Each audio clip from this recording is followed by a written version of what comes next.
Eh oui, l'eau de là-haut, il est 8h moins 8 minutes. Bienvenue sur France 2 si vous nous rejoignez en marge de cette conférence sur le climat en Allemagne à Bonn, en marge de cette COP23. On va vous parler d'une innovation qui pourrait régler et tordre le cou à un sacré problème de la planète, à savoir le manque d'eau douce. Et cette innovation est française, monsieur. Ouais, c'est à Saint-Raphaël qu'on peut la voir. C'est surtout très simple, parce que je suis sûr que vous connaissez le système. Et il y avait une petite ruse à avoir pour pouvoir j'allais dire, le pérenniser. Ce système, c'est tout simplement d'aspirer de l'eau de mer, de la laisser au soleil dans une bulle et de faire de la condensation. Et vous récupérez, bien sûr, les gouttelettes d'eau qui sont justement désalinisées. Enfin, il n'y a plus de sel. Après, vous pouvez remettre justement quelques sels minéraux à l'intérieur de cette eau. Mais du coup, cette bulle qui peut arriver à faire jusqu'à 10 litres d'eau potable, et c'est quand même assez sensationnel parce qu'il n'y a pas besoin d'énergie fossile. C'est 100% énergie renouvelable. Vous avez une ferme, regardez là, vous avez une ferme avec 5 bulles, l'eau monte. Alors la seule chose qu'il fallait trouver, c'est quand vous aspirez l'eau, vous aspirez également des résidus. De la terre, de la boue. Et donc ensuite, il faut quand ça reparte, que ça ne bouge pas les canalisations. Et c'est ce qu'ils ont réussi à faire. C'est vraiment, finalement, leur innovation, elle est presque plus là que sur l'idée de la bulle et de la condensation, qui est quelque chose de, j'allais dire, d'assez connu. Mais pour des pays du Moyen-Orient, d'Afrique, d'ailleurs, les Chinois et le Moyen-Orient sont déjà intéressés par ces fermes pour pouvoir justement produire de l'eau douce. Regardez comment ça fonctionne. On est allé à Saint-Raphaël et vous pouvez aller voir cette ferme jusqu'au mois de décembre.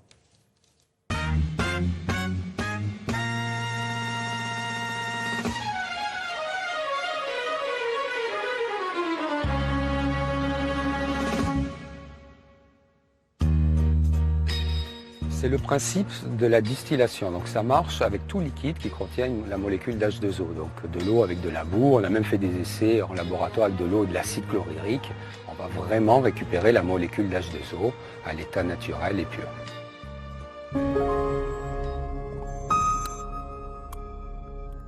Le principe de fonctionnement est tout simple. On a un petit panneau solaire qui alimente une toute petite pompe qui va puiser de l'eau de mer.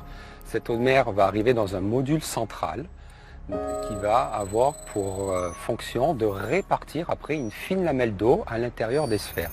Le soleil après va chauffer donc ce plateau, il va y avoir une évaporation et la condensation en fait elle va être piégée à l'intérieur des sphères. Les micro-gouttelettes d'eau vont se former donc toujours à l'intérieur des sphères, elles vont couler le long des parois et au pôle sud donc, de ces sphères on va récupérer de l'eau pure, distillée, potable. Il n'y a absolument aucun minéraux à l'intérieur, il n'y a plus de germes, il n'y a plus de bactéries, puisqu'on est monté à plus de 100 degrés. Et on va la reminéraliser, c'est les sphères qui, par un petit tuyau, vont redonner un petit peu de sels minéraux qu'elles vont prendre dans l'eau de mer qui aura été chauffée.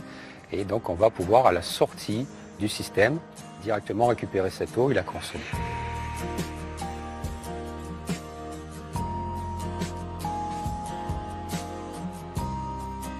Cette technologie n'utilise aucune énergie, j'allais dire, fossile.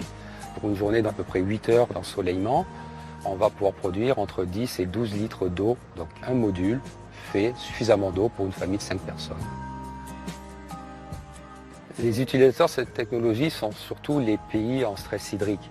Vous avez des pays qui manquent d'eau potable, donc qui s'équipent avec des centrales de dessalement qui sont énergivores, qui produisent beaucoup de CO2. L'objectif, c'est vraiment d'apporter une eau qui n'est pas chère du tout, de consommer l'eau là où elle est produite et de refixer les populations. On peut imaginer des fermes de 200, 300 sphères, voire même un millier de sphères. On monte les sphères en série et on va en assembler autant que besoin. Le coût d'une sphère, c'est quelques centaines d'euros par module. La durée de vie, elle est liée à la durée de vie des matériaux qui la composent.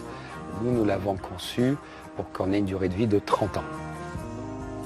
Ce sera certainement l'eau potable la moins chère au monde aujourd'hui. Ce qui est incroyable, hein, oui, c'est ça, c'est que là on peut imaginer énormément de développement. Puisque ça marche au solaire, il n'y a pas d'énergie fossile pour faire fonctionner la pompe, et ça peut marcher également avec une éolienne, exactement. Et donc beaucoup de pays sont déjà intéressés pour justement produire leur propre eau potable comme ça. Même imaginer un cargo sur le long des côtes désertiques qui fabriquerait de l'eau douce à partir de l'eau de mer. Merci beaucoup, c'est une jolie note d'espoir.